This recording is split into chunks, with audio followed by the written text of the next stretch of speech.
झारखंड में पहली बार एक साथ 26,000 शिक्षकों की नियुक्ति के लिए विज्ञापन निकला है, लेकिन इस पर भी सियासत शुरू हो गई है। बीजेपी ने पूछा है कि आखिर किस नियोजन नीति के तहत शिक्षकों की बहाली हो रही है, जिस पर पलटवार करते हुए कांग्रेस ने बीजेपी को नियोजन विरोधी करार दिया है। में नौकरी की बहार, 26,000 शिक्षकों की होगी नियुक्ति। झारखंड में पहली बार एक साथ 26,000 शिक्षकों की नियुक्ति होगी।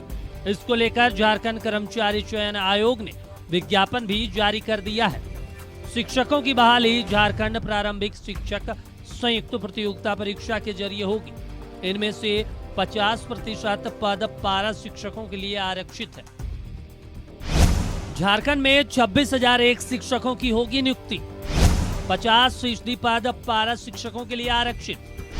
8 अगस्त से शुरू होगा ऑनलाइन आवेदन। 7 सितंबर तक ऑनलाइन जमा किए जा सकेंगे आवेदन।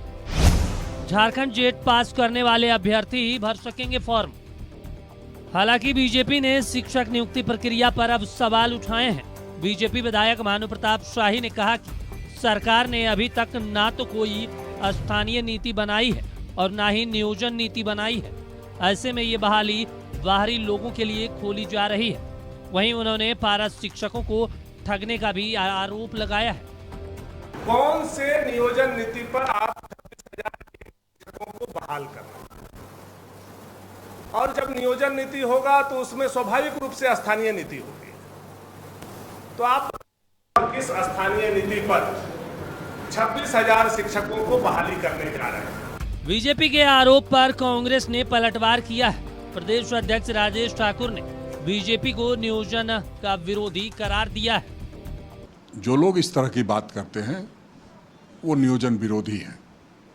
नियोजन हो रहा है, इस बात की खुशी मनानी चाहिए। जो पिछले 5 वर्षों में डबल इंजन की सरकार ने नहीं किया उसको हम करने जा रहे हैं। नियोजन हो रहा है कि नहीं हो रहा है, इस पर बात करनी चाहिए। अभी पिछले दिनों इतने शिक्षकों को हम लोगों ने नियुक्ति पत्र बांटा, कृषि वाले लोगों को नियुक्ति पत्र बांटा। उस बात की प्रशंसा होनी चाहिए और प्रशंसा इस बात की होनी चाहिए कि एक साथ 26,000 लोगों की नियुक्ति हो रही है। 26,000 शिक्षकों की बहाली के लिए विज्ञापन निकल गया है, लेकिन अब इस पर सियासत भी शुरू हो गया है। न्यूज 11 भारत के लिए रांची से राजेश कुमार की रिपोर्ट।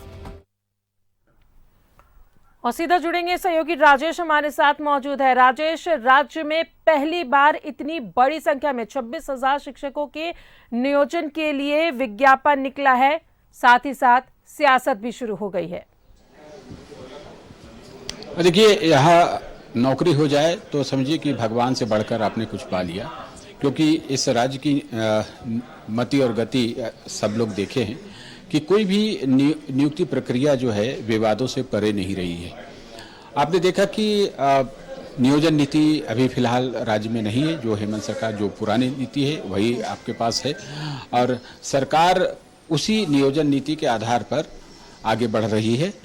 जो घोषणा की गई थी कि राज्य के लोगों के लिए नियोजन नीति सरकार बनाएगी, जिसे बनाया भी गया था 2021 में, जिसे हाईकोर्ट ने रद्द कर दिया, उसके बाद से यह प्रक्रिया चल ही रही है। आपको याद होगा कि पिछले शीतकालीन सत्र जो दिसंबर में आहूत हुए थे, उस समय भी जो अभ्यर्थी हैं या परीक्षार्थी हैं, छात्र कहें, जो कॉम्पिटिटिव एग्जाम्स जो दे रहे हैं या उसकी तैयारी कर रहे हैं या फिर नौकरी पाने की चाहत रखते, वो सभी लोग विधानसभा का घेराव कर रहे थे। तो उस समय एक आश्वासन दिया गया था सरकार की तरफ से विधायकों के माध्यम से कि मार्च तक, यानी बजट सत्र में जरूर कोई न कोई नीति आ जाएगी और बहुत फुल प्रूफ नीति आएगी। हमारी भी बात कई मंत्रियों से हुई थी कि सरकार बना रही है, लेकिन वो बनाते बनाते कहाँ रुक गई है पता नहीं।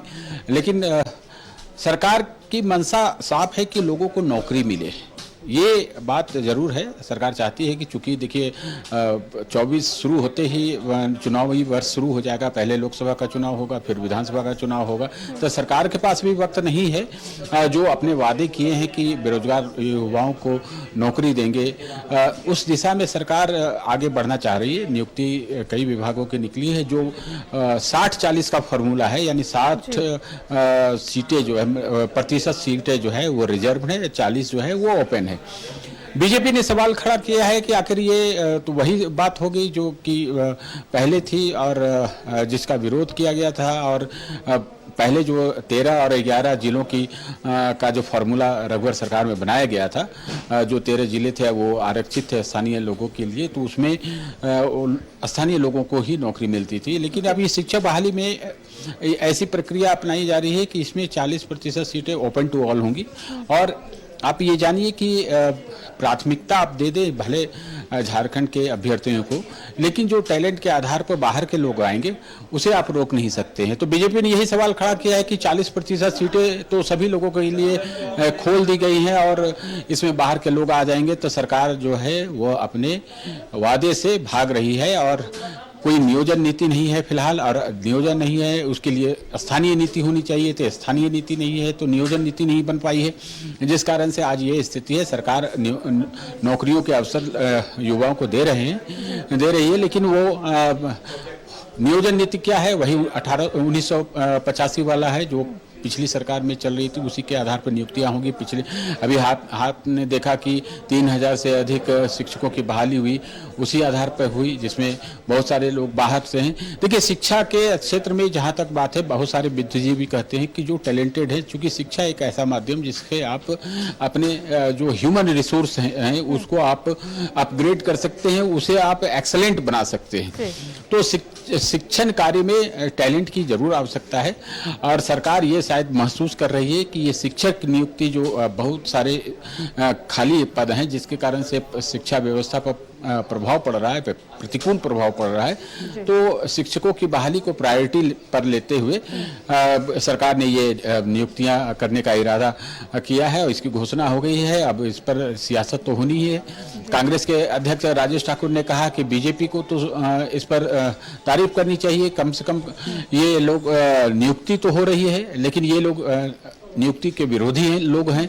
ये लोग अगर कोई सरकार नियोजन नीति बनाती है तो ये लोग कोर्ट के पहुंच जाते हैं, परोक्ष रूप से उसको प्रभावित करते हैं। बहरहाल हम जो यहाँ के जो लोग हैं, यहाँ के स्थानीय लोग हैं, उनके लिए एक अवसर है। सरकार जो है वर्तमान में जो भी नियोजन नीति उपलब्ध है जिसके आधार पर वह नियुक्ति करना चाहती है, उस अवसर का वो लाभ उठाएं और अधिक से अधिक संख्या में यहाँ के लोग आए।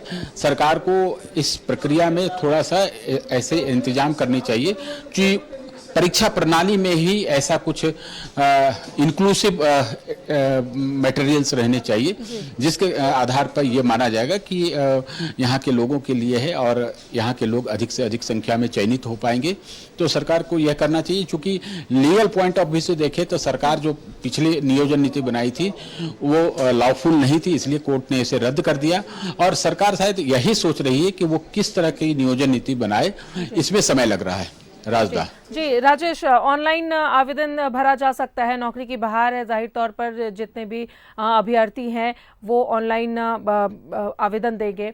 किस वेबसाइट पर ये आवेदन दिया जा सकता है, कितने दिनों तक ये आवेदन दिया जा सकता है, क्या जानकारी है? देखिए वो तो जो JSSC है उसके जो आधिकारिक वेबसाइट है उस पर सारी जानकारी उपलब्ध है और इस संबंध में ऑनलाइन ही आजकल सारे फॉर्म भरे जा रहे हैं। चाहे कोई भी एजेंसी हो जो भी रिक्रूटमेंट कर रही है, चाहे आप UPSC की बात कर लें या फिर स्टेट PCS की बात कर लें या फिर SSC लेवल की बात कर लें, आजकल सारी चीज़ें ऑनलाइन हो रही हैं। ऑनलाइन आप एक्सेस करेंगे, आप उसमें फॉर्म भरें, फिर उसके बाद उसकी फ़ी जमा करें, आपको ऑनलाइन ही एडमिट कार्ड मिलना है और सारी चीज़ें आएंगी। कभी कभी त्रुटि हो जाती है उसमें सुधार के भी अवसर दिए जाते हैं, तो सारी चीज़ें ऑनलाइन है। अब नियुक्ति प्रक्रिया के लिए आवेदन आमंत्रित किए गए हैं, तो आप जो निर्धारित तिथि है उसके बीच आप अप्लाई कर सकते हैं। जी चलिए राजेश, बहुत बहुत शुक्रिया, लेकिन आप हमारे साथ बने रहें। कुछ और खबर है जिस पर आपसे चर्चा हम करेंगे। तो झारखंड में नौकरी की बहार है, लेकिन अब इस पर सियासत भी शुरू हो गई है। बीजेपी का कहना है कि किस नियोजन नीति के तहत ये नियुक्तियां होंगी।